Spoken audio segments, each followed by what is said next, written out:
Thank you everybody for coming. We did this talk a couple of weeks ago in the other location of Product School, and I hope you guys get something really valuable out of it. Carolyn and I used to work together at Udacity. Both of us are not there anymore, and we are in different roles. She joined more of a startup, I joined more of a big company, and what we want to talk about tonight is not only on how you basically get a job as a product manager, but also what you should be doing in your first 90 days, and also probably what you should not be doing in your first 90 days. It's a longer list. Okay, that's the title. Yeah. That's right. Yeah, so a short introduction. So I'm not sure if you picked it up on the accent. We're actually both from Germany. Yeah. He's from Eastern, I'm from Western. So we didn't know each other in Germany. And yeah, so I relocated to the US 5 years ago after I graduated from Ulm University, where I studied computer science. And then I originally relocated with Allianz Insurance, where I was studying a job in IT security. It was basically all about defining requirements for a new, basically, it was more hardware than software, for a new setup, working with engineers, with the business part of the company, building the bridge. Yeah, and I think we get more deeply into that, but it was basically always kind of the job that I wanted to do. But at the time I didn't know that it was actually that it had a name, and it was called product manager. I wanted to build a bridge between technical people and the business people, defining the strategy, while I still really was into pushing, actually shipping things. Yeah, so that's how I got here originally. And then about 1.5 years later, I decided I want to have the real Silicon Valley experience, and joined a startup, Udacity, an edtech company in Mountain View at the time. And yeah, it's actually a funny story how I got into product management there. I started in product operations and ended up reporting to Marcus as a product manager. And then in March this year, I joined HelloSign, which actually also was a startup, but then right away they got acquired by Dropbox, and now I'm in a startup within a big company right now. I'm focusing on basically features that make HelloSign Enterprise ready to break into the enterprise market as an e-signature platform. Cool. Yeah, I'm here about 12 years in the Bay Area, a little bit longer. My background is in architecture. It has nothing to do with product management, kind of on paper, but if you think about it, actually an architect does very similar things than a product manager does, right? You don't need to build the house yourself, but you should have actually some understanding on how it's being built, right? You are accountable for a lot of things, you have to make decisions. But I was very happily studying architecture. I got the opportunity for an internship to come to the US. I thought the US is very similar everywhere, so I went to Des Moines, Iowa. Learned really quickly, it's very different. But it was still fascinating. But back in the day, I saw a lot of people running around with their palm devices and handspring devices. For those of you who are younger, those were the first handheld computers. And there was no way to get software for these devices in Germany, so I started a company. This was basically my way into tech. Started a company, eventually got interest from Yahoo a couple of years later in 2006, and came over here for a project a few years later. I thought this would only be 3 months, and then eventually stayed here pretty much since then. Within Yahoo, I took on in 2010 the product management for Flickr, the photo sharing site. I spent there 4 years, and it was really fascinating to work in an environment where you had to manage a lot of decline, and you had to bring a product back to the market and to completely redesign it. I went, after a couple of years at Yahoo / big company, into a startup, also a photography startup, that was headquartered, or is headquartered in Berlin. I flew back and forth. Stayed there for about 2 years and then joined also Udacity, the tech startup. I also left earlier this year, and I had the desire to go back into the creative space, and I joined Adobe, and what I'm going to do there is, or what I'm doing there I should say, I'm actually doing it, is I lead onboarding and education for all of the Creative Cloud products. And Creative Cloud, that is, for those of you who know, is like Photoshop and Illustrator, those are the known ones, and then all of the other products that are under the creative space. So in general, like first we want to talk about like the interviewing process, then about like the first 3 months, which we did split up into startup and yeah, cool. Something I see a lot as a hiring manager is I get a ton of resumes if I have like positions open, and there are always resumes to surface to the top, especially from the recruiters, and those are the ones where they have computer science from MIT and so on, and these are usually like being sorted out and being presented to the hiring manager. In case you guys don't know on how this all is working, if I need to hire someone on the team, I try to get a rec, I try to get the approval for it, I open it up, I write the job description. Most of the times I have a recruiter working with me who is sourcing the candidates, who does the first interviews. So it's very often it's before resumes come to me, there's another scanning. And what I usually see that I get resumes and they have nothing to do with the job description. So one key point, and it may sound silly, but if you apply for a certain job, you have to put down something where it actually makes sense for you to be in this job. And for example, in my case, or like someone that I recently hired into Adobe, she mentioned that she is a big Photoshop user, right? And I think this is true, but also like this really caught my attention because it's something that really related to this job. And I know that like probably a lot of us are just like applying like at a ton of companies. But if you don't have computer science from MIT or anywhere else, and you want your application to be visible, like you have to really make sure that there's something that actually aligns really well with the job that you're applying for. So I think like the excitement and positivity and confidence, it's not only like, I think it says like a couple of reasons why this is really important. And like one is that like, I mean, if you're like interviewing a couple of candidates, like the interviewer at some point, like it's a really exhausting job, so it's like very like refreshing to talk to someone who like shows excitement, has like a story to tell, like for example, their own user experience. Like you don't need to be like an expert in the product, especially if it's like more an enterprise product. For example, when I applied to like HelloSign, I wasn't like an e-signature like expert because I was never like sending on a lot of e-signature requests. But still, like I did find like reasons for myself why I was like excited about it and why it would like fit to like like my where I wanted to be at that moment.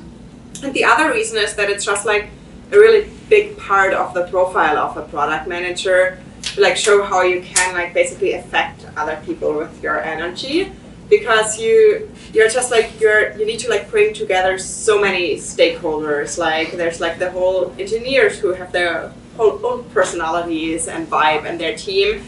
And I feel like when you're in a stand-up and you're like not in a very energized or like even like a sad like negative mood, then it's just like it affects like instantly like the whole team. Then people are like, something wrong with the product, will we get shut down, what's going on, like how will she like represent the product if she's like basically not excited. So I think that is like, for once it's like keeps the team running, like you are supposed to like represent, like kind of be always almost like a little bit of like cheering everyone on, selling it well.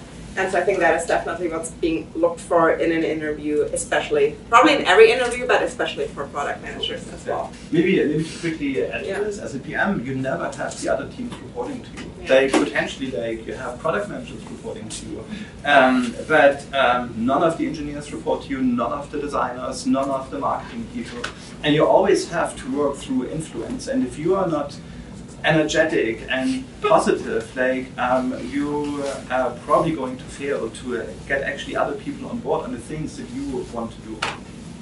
Yeah, and I think it's like, yeah, it's super highly, like also by the engineering managers, like it's very like valued if the product manager is like collaborative, and like brings kind of that excitement in. And like in the beginning, like when I would like start, like basically all teams, I'd be like, Happy Monday, and everyone would be like, now they're used to it, and they like it. Yeah. Maybe one quick point also. Usually, what's happening? You may have a phone screen, but very often also you have like a meeting for coffee and so on, and you just think, it's a meeting for coffee, like no big deal. I can tell you as a hiring manager, like this small meeting, this small interaction that we have, is totally an interview, right? If you meet people, it's absolutely already in the interview context. So there's no, as you say it sometimes with press and PR, like there's no off the record, and I think it's also true for these super casual coffee meetings. Like the mind already is in interview mode. It actually, yeah, it starts everywhere. Like even if you, like it's not like the common case, but if for some reason you like bark at the security person or the receptionist, like everyone is on Slack, they will ping recruiting. And I mean, that's like, it's not what people usually do, but it's like the interview is like really every interaction. That's what the company. Yeah, so basically I think big, I think it's both applies to startup, but probably even a little bit more for like bigger companies. And it's somewhat like in the actual job as a product manager, it's often like a challenge to actually like scope it down, ship it, what is the MVP, like really think about like what is like really to get things out of the door. And it's like you want to have like the vision and the idea and like have innovation going on. But like where usually the mind is more like, okay, like how can we get something out to reiterate on it? But in an interview, that's like sometimes people ask for an MVP, but it's more like about like the think big, like to kind of like test the brain, where are your limits.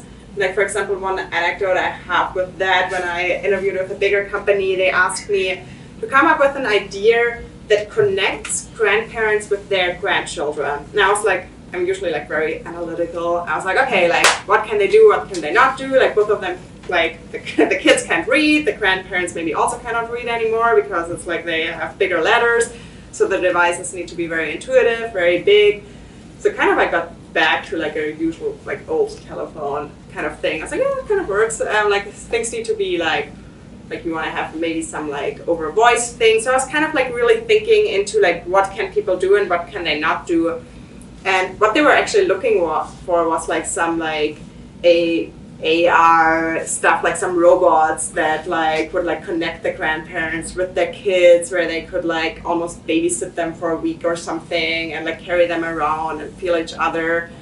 And so that is like something like that companies do look for in interviews, to like go a little bit crazy. Yeah. And I have this in a lot of interviews. So on one hand, I do expect that when the person comes in, they actually looked at your product, right? And I usually ask them, well, look, you start tomorrow, what would you change? Like you have all of the resources, you can do whatever you want to do. Like what would you be doing? Like what would be the first thing that you get started on?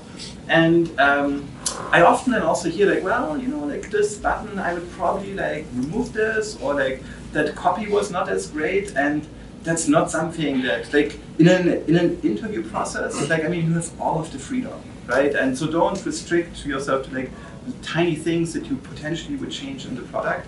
That is not something that's being looked at this stage. Yeah. Does that assume that you know the product, that you're familiar with the product already?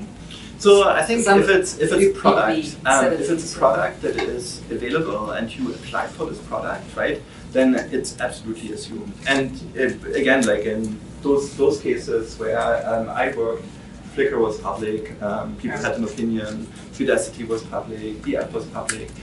It's a little bit more tricky if you apply for positions where the product is maybe not yet public or it's enterprise, but then you still kind of know the space it's in, like most of the time. But yeah, it's super important to be broad. Like all of the restrictions, they come later, right? But in this case, it's really about don't restrict yourself that much. The other thing, just to add on this, is when I also see like in these casual coffee conversations, and I meet potential product managers, and they can't make decisions of like what coffee they get or like what they get, and then most of the time they want to be polite. Oh, like I have what you have, and like oh, right. So all of these impressions matter. And like regarding asking, like basically knowing the product, I think it depends where you are in the interview. So if it's like the first phone screen, then you kind of like want to like talk more and not only be the one asking questions, because then the interview would be like, well, I'm kind of also asking questions. But if it's like later, for example, it's not uncommon that they want you to like give a presentation about their product. For example, I had to give that for HelloSign. And then I was like, it was like after some like long day, like 3-day weekend, and I was like, emailing the whole weekend, like with my hiring manager, like just asking him questions, because I didn't have, I mean, I like got something out of like Googling HelloSign reviews, but I was like, do you have NPS feedback? What's in general, what's your OKRs? And that I think worked out really well. Also, I think like if you are there, you can ask questions. I have full access to HelloSign. I mean, I did e-signature, but it feels like, do you know the product? If you like signed like one offer letter with it at some point. So I just like Googled like, HelloSign versus DocuSign, HelloSign versus Adobe Sign, and it's like and it's a funny thing, because like the people who are already in the company are sometimes they have like a little bit of like a tunnel view on like data. Let's track all the data, which is good. Let's track all the data on the front end. Where do people click and stuff? But no one just Googles. And so I would like get in there, and there was like something about templates, and there were like a couple of things. And at the presentation, and actually the CEO of HelloSign was in there, the VP of product, and I was a little bit insecure about like, I didn't say like I just Googled, but I was like, this is what users are saying, and I think this is what we should focus on. And like the CEO looked up and was like, really? This is what the users are saying? Like, I was like, yeah. And he's like, how did you know? I said, Google. And yeah. And the most funny thing is, at this point, I was like, I can't believe you didn't do that, but now I'm there for half a year. I haven't Googled since then. Yeah. So it's very like, it's definitely really valuable. And always like just like talking about this is like competitors always really interesting. Obviously, like this is what they like better. It's kind of the emotional aspect of every business, I think. Yeah. But in general, I feel like there's an expectation when you come in as a product manager, in most of the cases, especially if it's consumer. Maybe also like actually also an enterprise, that the first couple of things that you're going to do is you focus on user and you try to understand users and so on. And if you can bring this up already during your interview process, it's actually a huge plus. Like, yeah. I have a question. You mentioned the users. What is the differentiation between user experience design and product management? I mean, are they coming together now, or is there still separate paths? Oh, there's so many different flavors of product management. Okay. I think those are distinct experiences, right? I think product management is predominantly about finding the reasons why to do something, right? And design is helping. In some of the cases, also design might be leading, but usually user experience design is more focused on the actual user experience, where you as the PM, like you have to know like the business reasons. You have to, in the end, you are accountable for it, like why you do something, why you don't do something, and it's less on the implementation and design.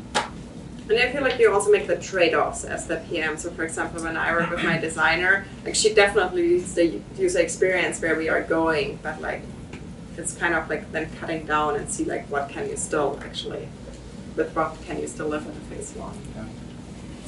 Yeah. Let's talk a little bit about big companies. In most of the cases, I think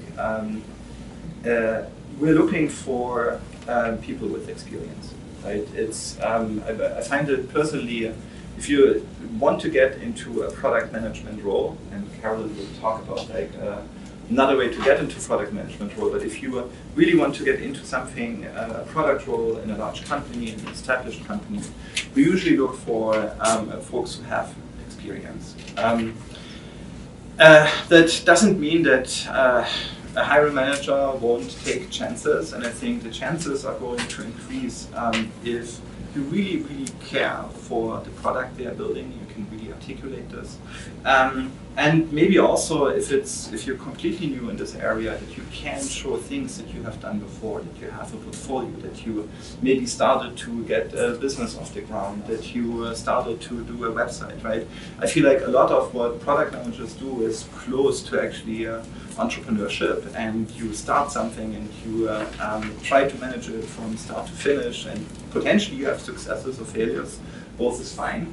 But if you don't have a lot of product experience yet, and you apply for a company that is where you don't work yet also as in another function, then I think it's really important to try to find something that aligns a personal project or something that you started that could be relevant.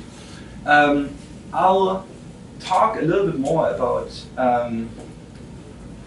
what the day-to-day life looks like in a large company a little bit later. But something that is absolutely important, and I felt this personally myself when I moved from Udacity, which is an about 350 people startup, into an organization that has 22,000 people. I came in and I thought like, okay, I have to understand everything like super immediately. And I went home the first week like with super strong headaches, because like, oh my God, like all of these teams, all of the abbreviations, like all of the complexity that you have to fight in a big company, they're super overwhelming. So a super important point that I now also look for when I hire PMs, can they clearly articulate what they want to do? And clear communication is so key, because you have to be super precise, like day to day, in order to function in a big corporation. Yeah, and I think like what I learned in terms of clear communication, it's kind of one key factor, like starting with the conclusion, which is sometimes very different from like the personal life, how you tell stories, or how I will like tell my story in a minute. For Udacity, it's like much more exciting that people are like, oh, what happened next? But it's like, it's not how like that kind of stuff works. It's like much easier to like start with your talking point, and then you, like if you want to use more words, you can do that. Okay, so I mean the first line is the same. So in general, product managers have a lot of ownership, a lot of responsibility, get paid some money, and so people don't want to like risk much. So in general, it's like, yeah, it's nice if like someone already has some experience, some validation that they are good at whatever we are looking for. But obviously, there are a lot of really good product managers who don't have that experience. At some point, the best product managers didn't have that experience. And yeah, so basically what to do, I mean, there's like, especially in bigger companies, there's some kind of programs, like some rotational program product management. And so that is definitely one option, but I think they're also like super competitive, and not all companies actually offer those. So another way to get in is like just like at a role with like, it's something that you're good at, maybe that you have experience at, and then really like prove yourself in that role. Because in the end, what it also comes down to product management is like to like work well and really effective with other team, work really hard, be there, be responsive, like get your stuff done. And like all of those skills you can prove easily actually in a different role. And that's actually my story. So what I did, so at some point I realized, oh, like the thing that I want to do has a name is product manager, but I wasn't a product manager. I was like program management, office transformation manager or something at Allianz, which like had a lot of components of that, but it was not called product manager. So I like started talking with some recruiters, and like another option is actually also internship, which at this point I kind of like wanted to like really start at a startup at this point and like not go through like those kind of programs. So I started at Udacity and basically operations, which was a role really close to product. So basically what happened is they started a new product, it was like mentorship for students, and they needed an operations manager who would like recruit those mentors, like make sure they're performing, make sure there's enough mentors.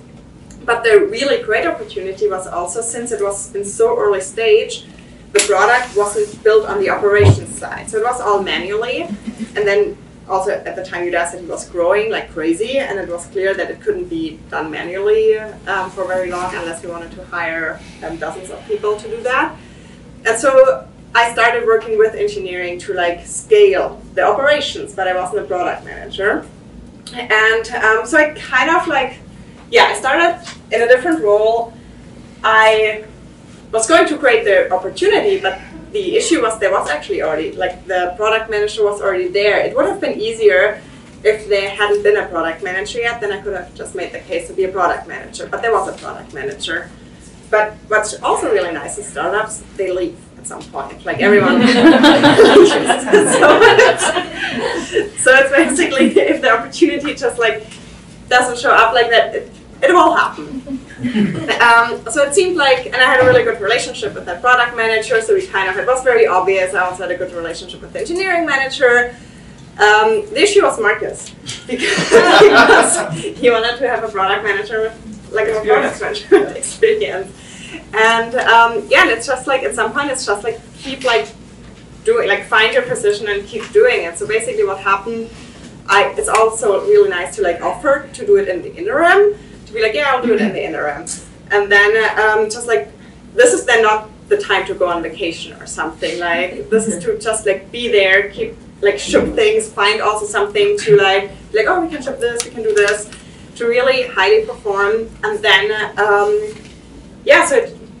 I can tell the story without the slide. So it's like, at this point it would have been obvious to me that he would backfill the position with me, but he decided to hire another person.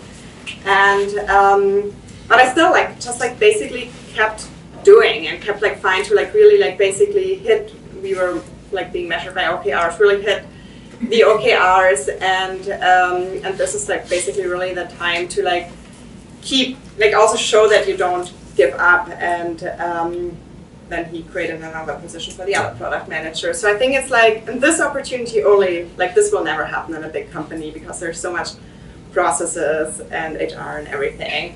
But in the, no, I wouldn't say it never happening, but it's easier in the startup.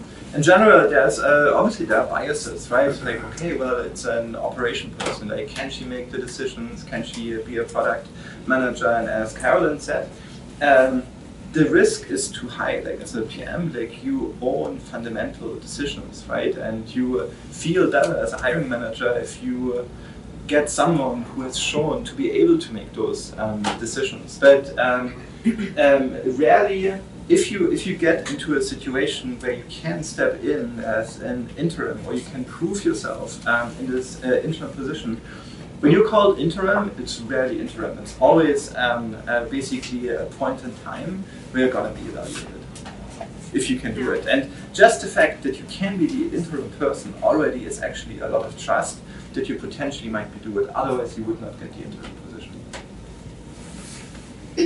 Yeah, so I think that is, Yeah. So I like your story about, I guess, transition from operations. I just wonder, from the perspective of a PM, how do you value people from business side and marketing side, and how valuable do you find those experiences? It's do you want to answer? That's again, product management is such a wide field. I actually just hired someone today who has a product marketing background, because the role that this person is coming in is actually, it benefits the role, right? So I think it's really dependent on what type of role you are applying for. I wouldn't say that it's negative to have like a marketing background. Right? I think there's sometimes I find it difficult from someone who has done project management to step into product, because the challenge there is like a project management, you usually don't make that much decisions, that you organize everything and you you can plan, and that's also a great skill to have, and potentially also product opportunities. But what we primarily look at is like people to be able to make decisions. And there are product areas, I think, which are very close to marketing. The marketing experiences are relevant. There are product areas which are potentially close to like internal workflows and tools, but like it's beneficial to have people that are from operations or from customer care. They're very technical product management roles where like if you are more like on a engineering check. So it really depends on the position, but I wouldn't say that there is a big bias against marketing. I think it also like really depends like on the team, like both on the position but also like on the team. For example, our team is like really technical, and like actually today my manager asked me to like come up like with the conversion funnel stuff, and I was like, oh no, I wish we had someone who had like more of those skills. So I think like it's like depends on the team on it. I want to explore a bit more on the internship part that you just mentioned. So let's say you have an intern on your team for at least like 3 months working. On that very short period of time, what you are primarily looking at his or her strength on this like 3 months, let's say. Yeah.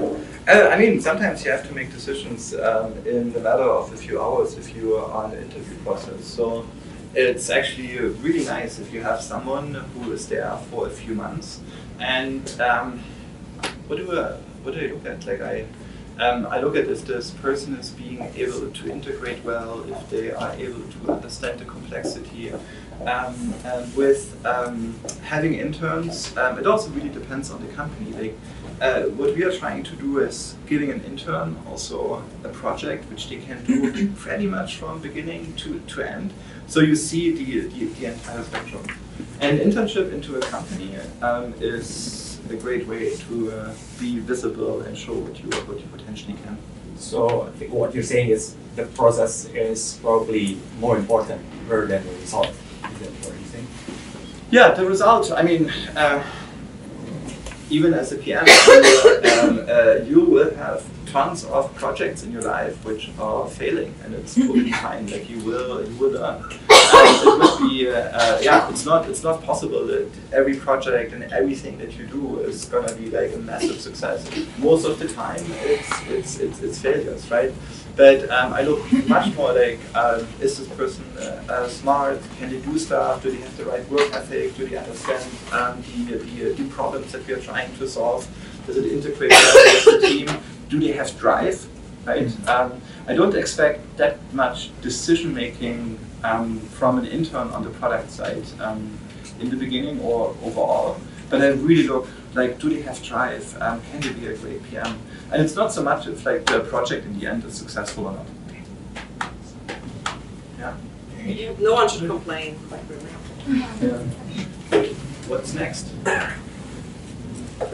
I just have a general question of how do you decide between like going into consumer product versus enterprise product? As like what position to apply for as a company, how to position your product?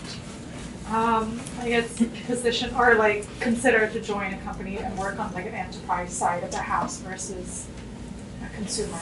I can like speak, like I was very much on consumer at Udacity. Now I'm like only on enterprise. I think it like has some different like skill sets on how to interact with customers, how to like prioritize. I personally wanted to change, and so Yeah, I think it's true. Again, I think in the past, enterprise products, they didn't have a great user experience. They were like, user experience we don't have to invest in, right?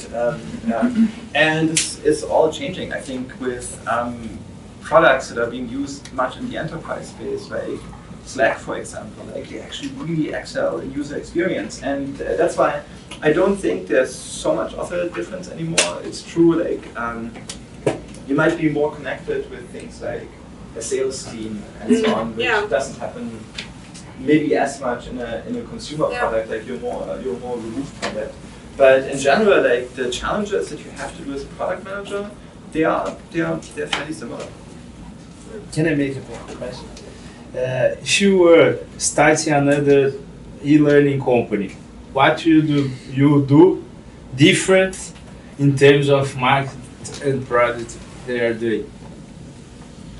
We start an e-learning company. That is also a little bit off track.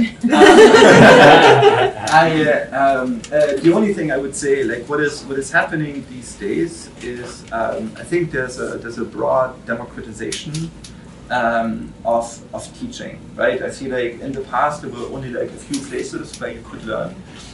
In so many ways, like almost everybody can be an instructor, right? And you just go on YouTube or any of the even live streaming platforms. So I'm not sure if I would do an e-learning company. Okay, first 90 days. What should you do?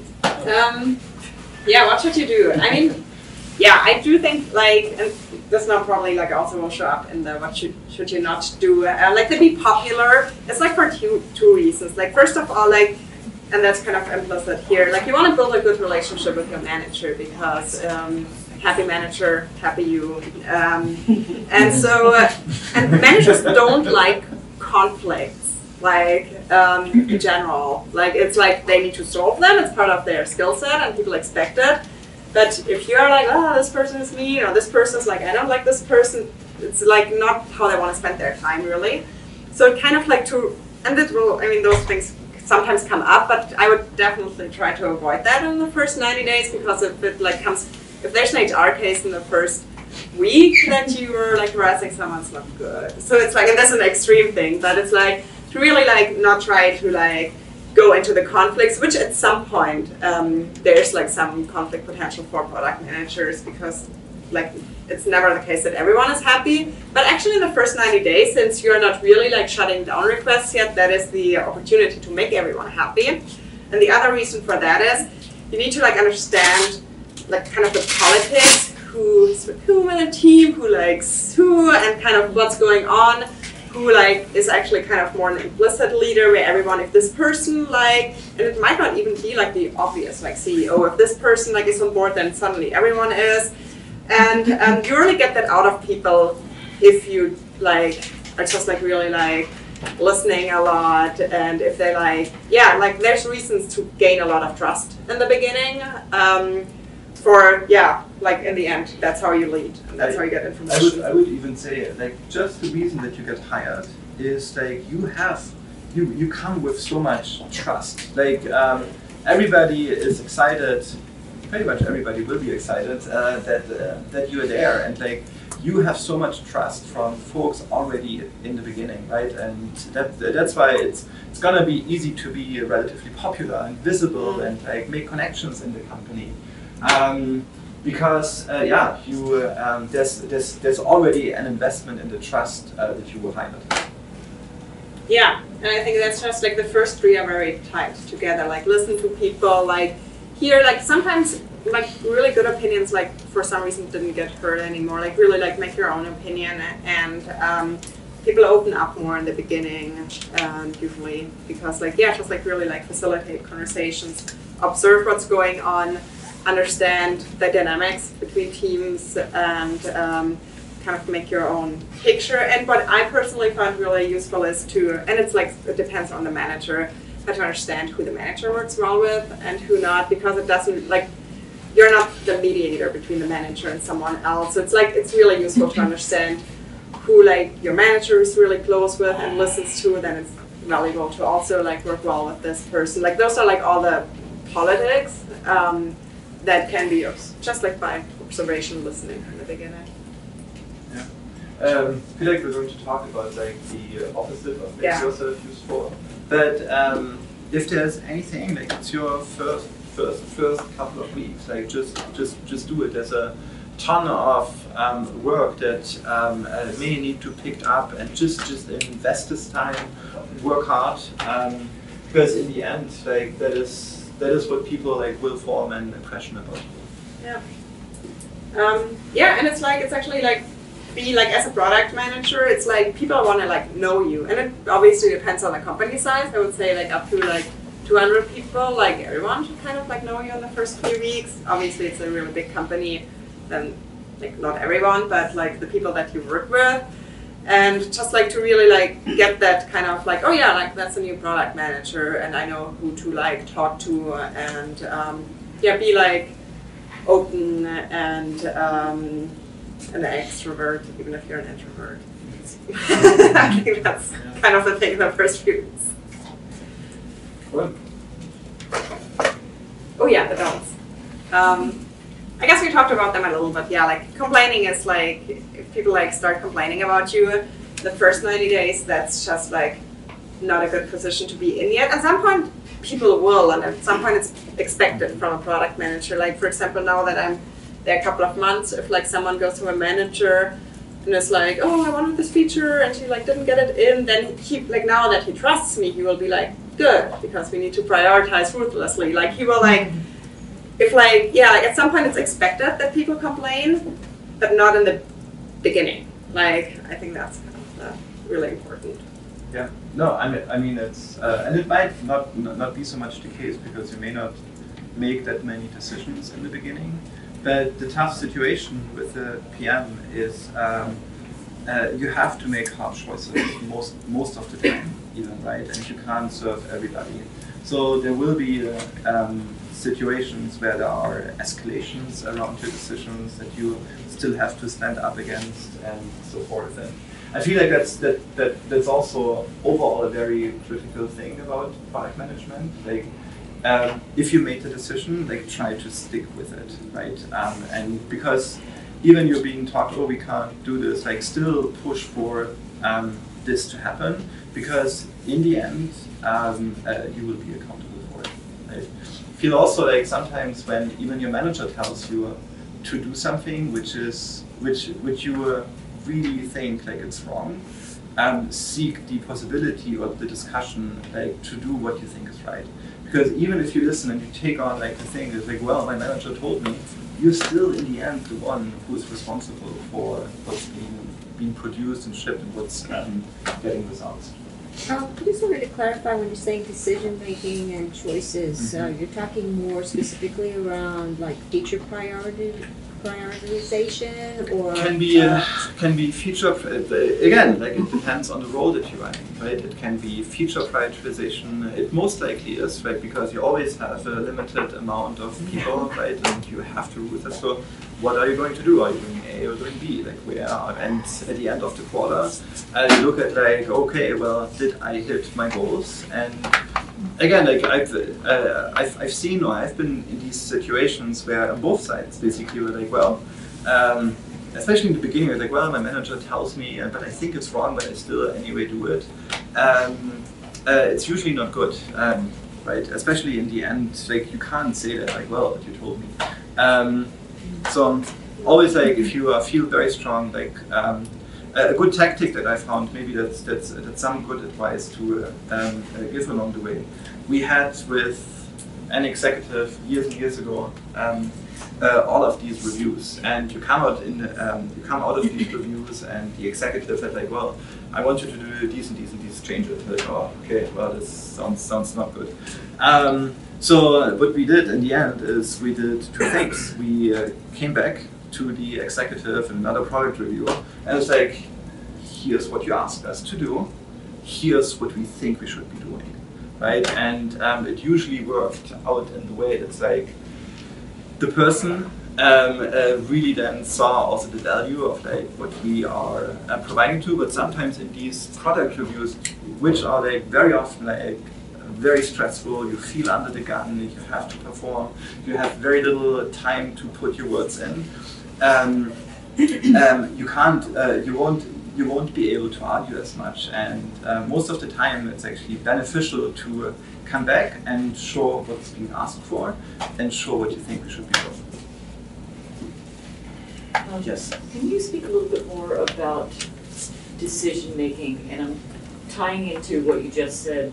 So in my last company, it was the brand more than the product managers who drove the roadmap and the prioritization.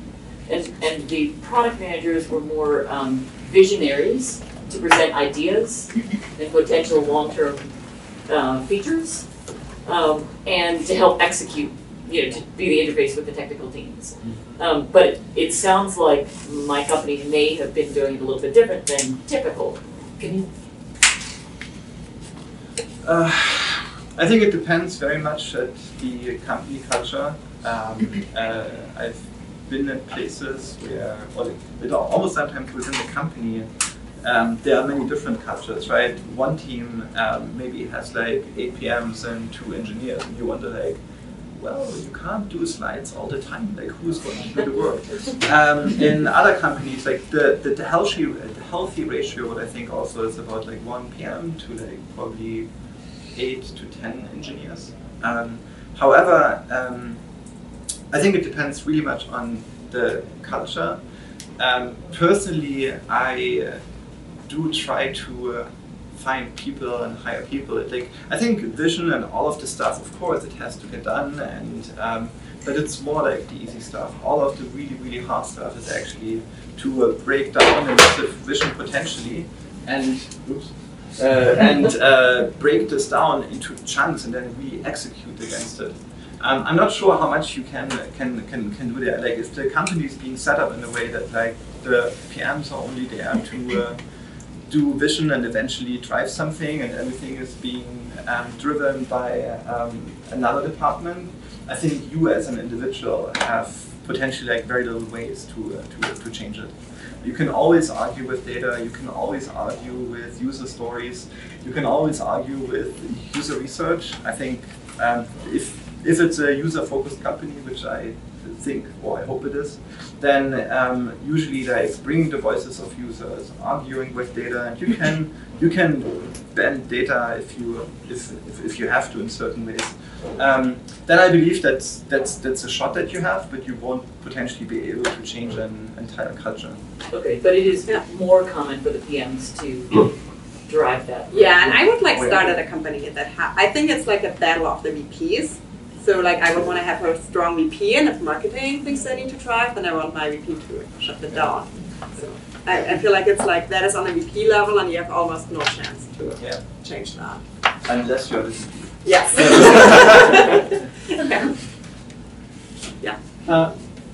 I think maybe the answer might be similar, but on this first 90 days, if you guys faced resistance, I don't know, oh, you go bring something interesting, and I don't know, maybe the tech team says, well, we have a technical debt and it's super hard, we cannot make it, or something like that.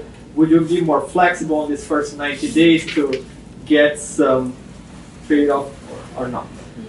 I would kind of probably loop in my manager, because like usually it's not that you start the first week and the manager's like, look, here's your goal for the quarter, good luck. Here's like I set up a meeting with your engineering manager. So that's kind of usually what happens in the first 90 days, that it's expected that you kind of like learn more. So and that could totally happen, that the engineering manager kind of sees that chance to, everyone will see the chance. But then if the engineering manager were like, okay, like we shouldn't ship any features, then I'd probably go back to my manager and be like, I've heard that, like, can you explain your view on the tech debt that we have, and like, can we come up with a plan?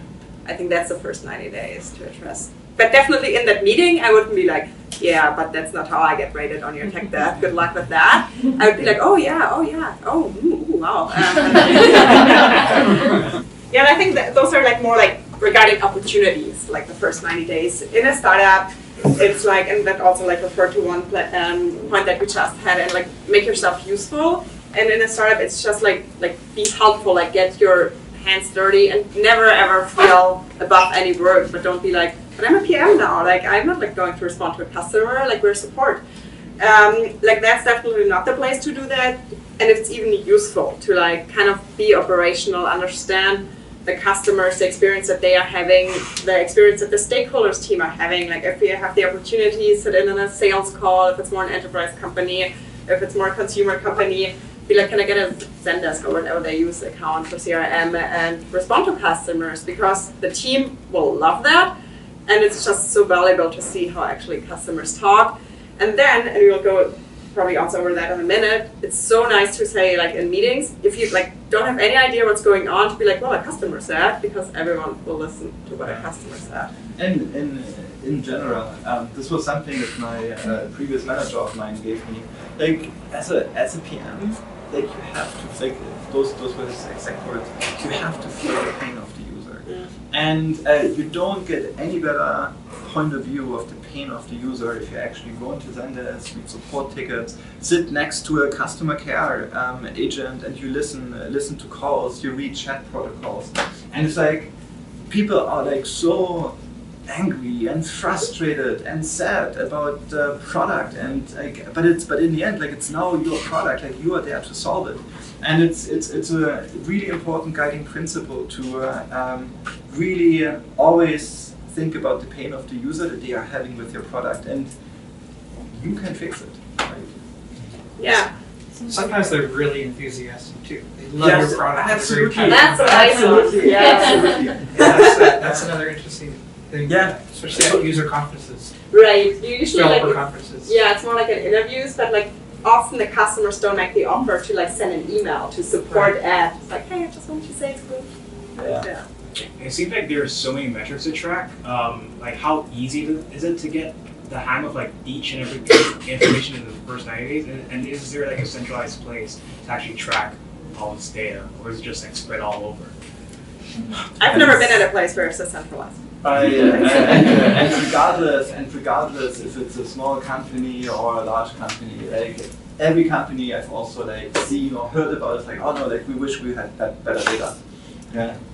It's yeah, I think like to like really, and this is like why it's like valuable to like get on customers, because it's the easier way than like, yes, if there's like some like nice like charts and stuff, but if the company made the effort to build charts, usually the team has seen those. So it's like, it's not that you bring something new in. There's like, I think like if there's like accessible database or like some kind of, or like read replica, it's worth running some queries because you get like familiar with the stuff. But it's usually not, it's not easy. I wouldn't expect that from an UPM.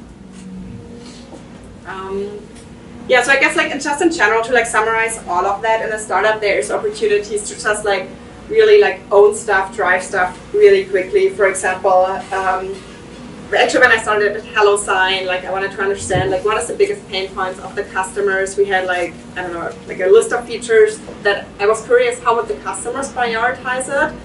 And then I like talked to marketing, and like they didn't really like have like space for that at the end of the quarter. At some point I just like somehow got a survey in my key account and sent it out to all the customers with my Carol and HelloSign account. And like that would have not, like that was just like the acquisition to Dropbox already had happened, but the processes weren't implemented yet. But like right now, like no chance I could do that. There's like hundreds reasons why. But this is the nice thing at a startup, just like do something and people will be excited.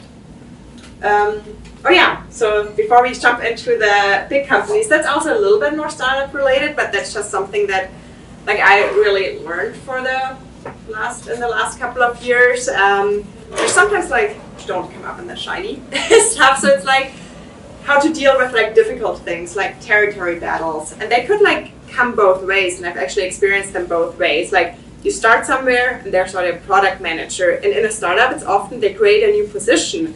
And some people are excited, but the truth is that another person has done it. And maybe the manager didn't decide to split it up exactly like the other person wanted. Like you take over some stuff that they feel really emotional about. So that could be one side. The other part is that you are the other person that, like I experienced. I wanted to be a product manager, another one got on.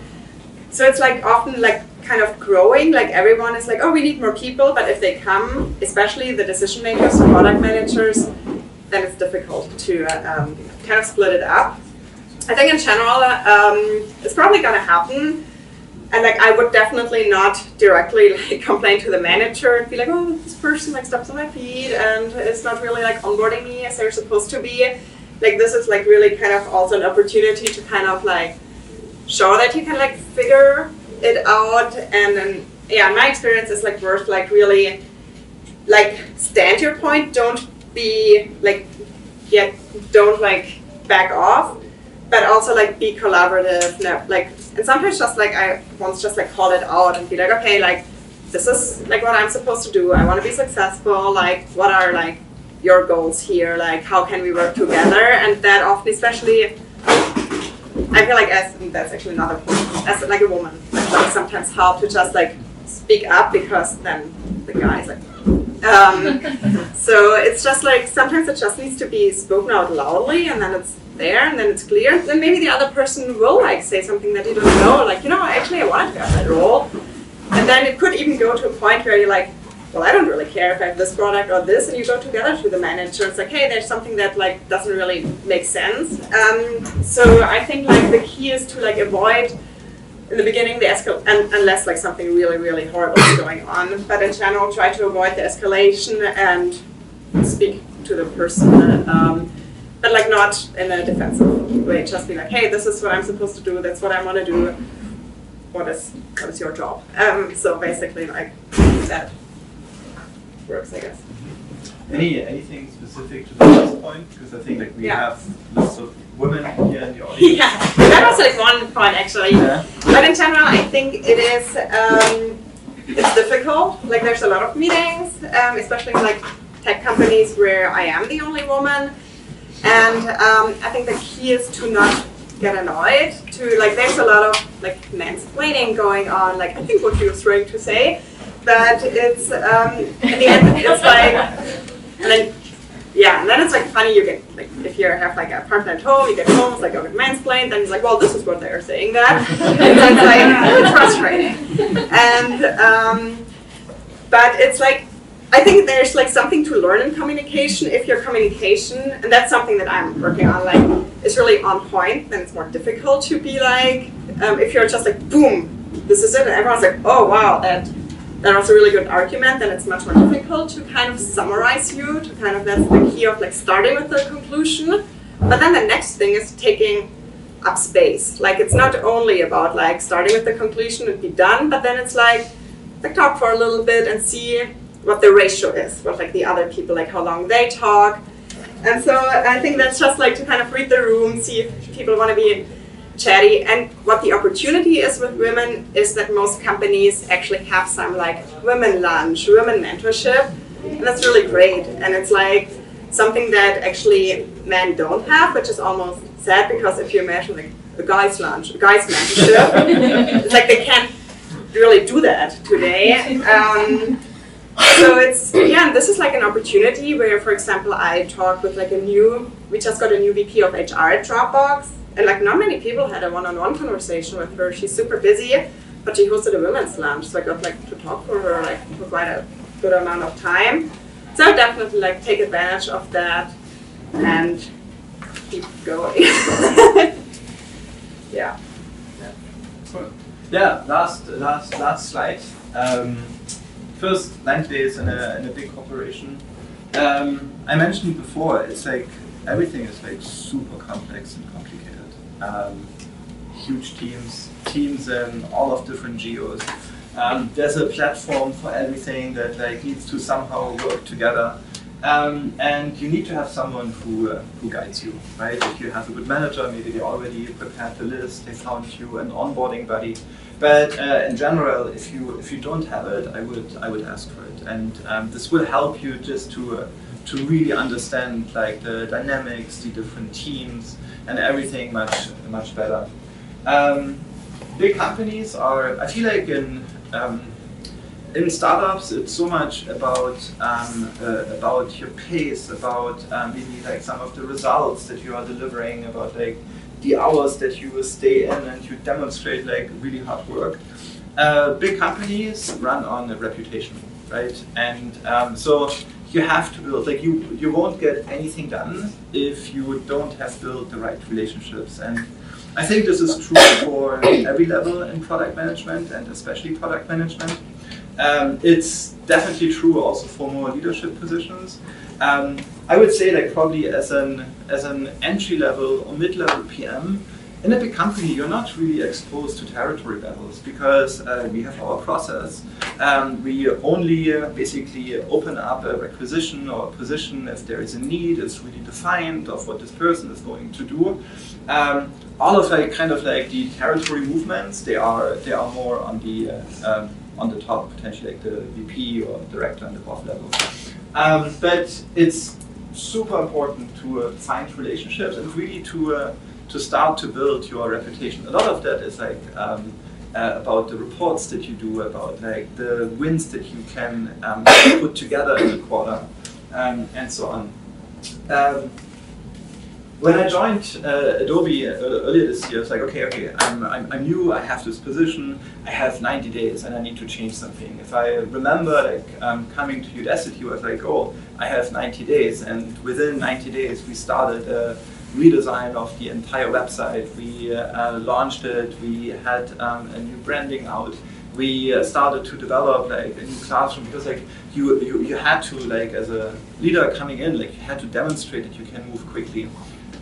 In my first meeting at Adobe, I was like, look, don't rush into anything. Like really try to understand it. You will need 90 days to actually understand like what is going on. And at the time, I didn't believe it. And so a few months later, I totally get it. I would have made the wrong decisions like in the beginning, because you don't understand the dynamics. You may not understand like even the entire user base and user segments. It's so massive and massively complicated that really quickly you can do wrong decisions. So that's why, if you are in a large company, try to understand like one thing in the beginning really well, right? And this just might be, I think in my case, I could focus on a variety of products.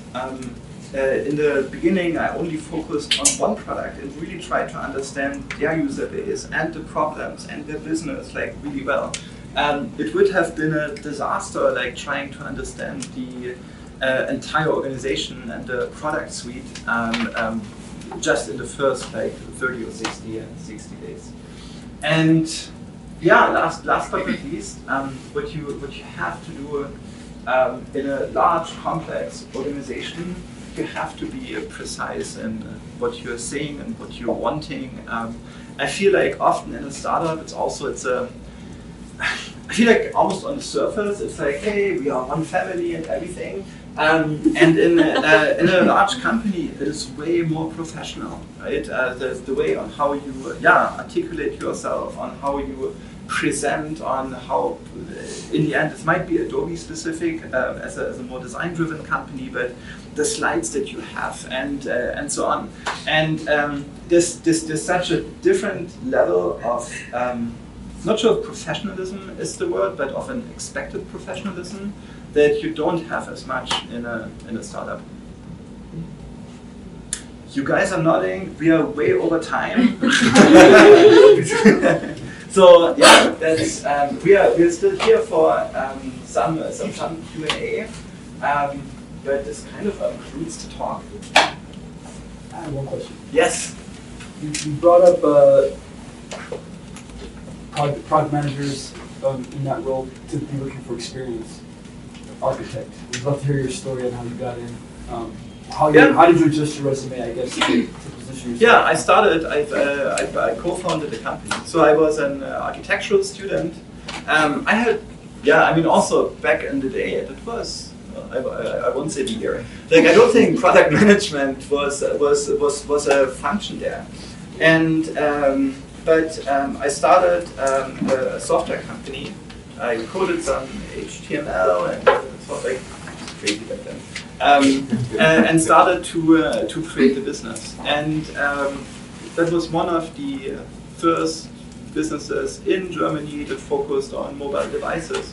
And eventually a recruiter called me from Yahoo back in the day.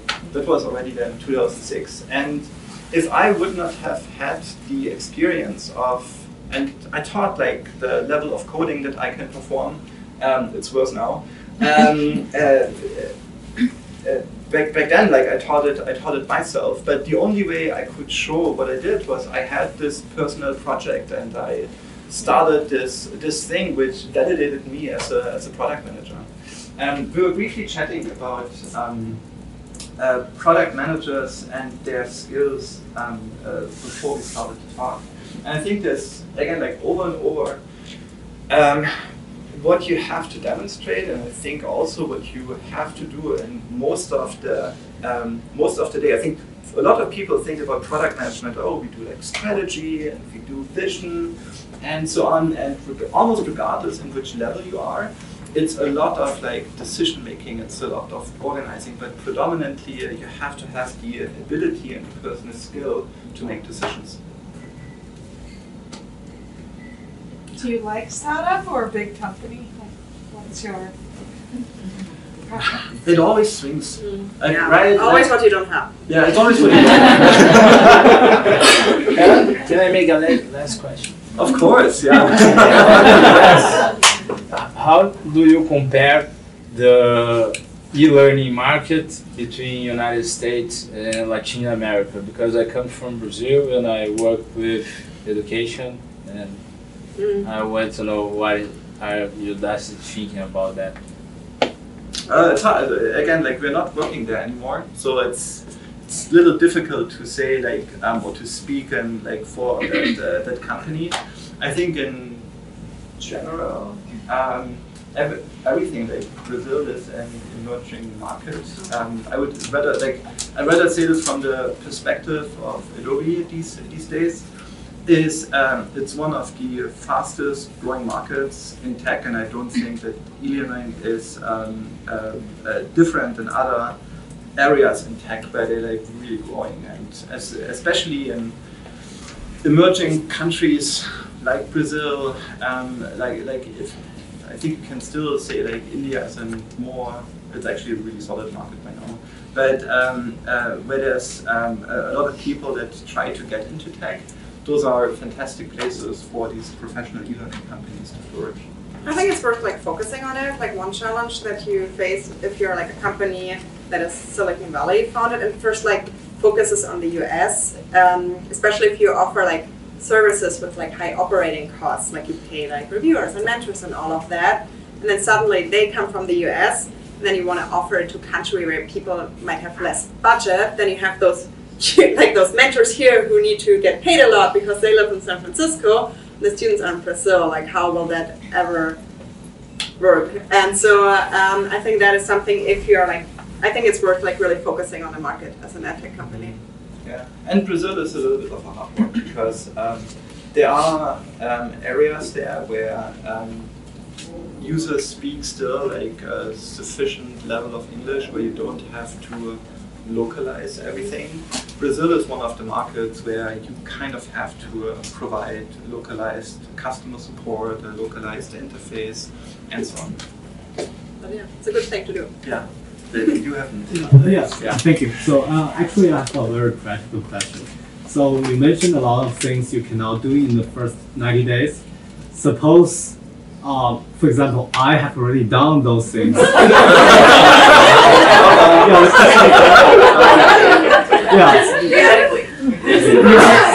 how can I do things to make up for that? Or there's a way to compensate the damage? Yeah. Just don't repeat it. It's like, I don't know, I feel like it's not like, there's no like, I mean, people are also different. Yeah, I mean, there's no bluept, but if you, if you don't feel comfortable in this company anymore, maybe it's, you should. Okay, so you mean at the same time, right? It takes a long time. Like from a hiring manager position, you spend a lot of time trying to find the person. You eventually found the person. It's not like that if something happens, you're like, oh my god, like I have to let this person go immediately, or like I don't trust them anymore. Like there's still like it took so much to actually get somebody in. So you still, I believe also in this person. So that's why like don't repeat it. And you know like how we came up with those, like because we did them. Yeah. It's not a. Oh yeah, you didn't ask a question. Yeah. A big focus of yours takeaways for like core skills for product managers and thinking decisions. So I wanted to know for you both, what were some of the most difficult product decisions you have made in your career? Why was it so difficult, and what did you learn from it? I think the most difficult decisions are like when you have an instinct some kind of data, but they could be read in different ways. And then a huge team that feels emotional about it. It's usually what's also part of your job at some point is like scaling. So your job, and it's actually kind of funny because like the teams who are like working manually on it, they're like, help me, until you do, because then you start replacing them. And that's kind of like the general, like you're like, when it comes like very difficult, if you're like, okay, I think we can do it that way, it means we need less people, obviously, and it doesn't mean that there's like layoffs happening, but people get defensive about their work, and then it's like people don't support you, and then there's like, and you don't have the data yet because you're about to do it, but you feel really good about it, and I think it's like when you have a really strong instinct, but not everyone on board. Yeah. I still remember the situation. It was in Sunnyvale in the Yahoo building, and something was not working. Right, we invested months of work. We had people working there for really an extensive amount of time, and you realize it's not the right thing to do, and we have to course correct because there can be external factors, there can be competition, right? So you make the decision of changing the direction, right? And you have to tell the team that like all of the work that they have been doing over the last couple of months basically was worthless. Right? Maybe not worthless, like you learned something, but making this decision to change course, and also just the pure situation to change the direction with the team. And remember, like nobody there like reports to you, right? So you cannot just be the boss, like, hey guys, we now do it this way. But you still have to stand up and defend it. So I feel like those are some of the most difficult things. And you also like sometimes like need to change your opinion, because as long as you're on a product, you're probably going to like sell it really well. So like that was actually something like we both that I was like selling well until the last moment, until I decide it's not worth it. And you need to have this courage to be like, remember, I told you it worked really well. Yeah, we should kill it.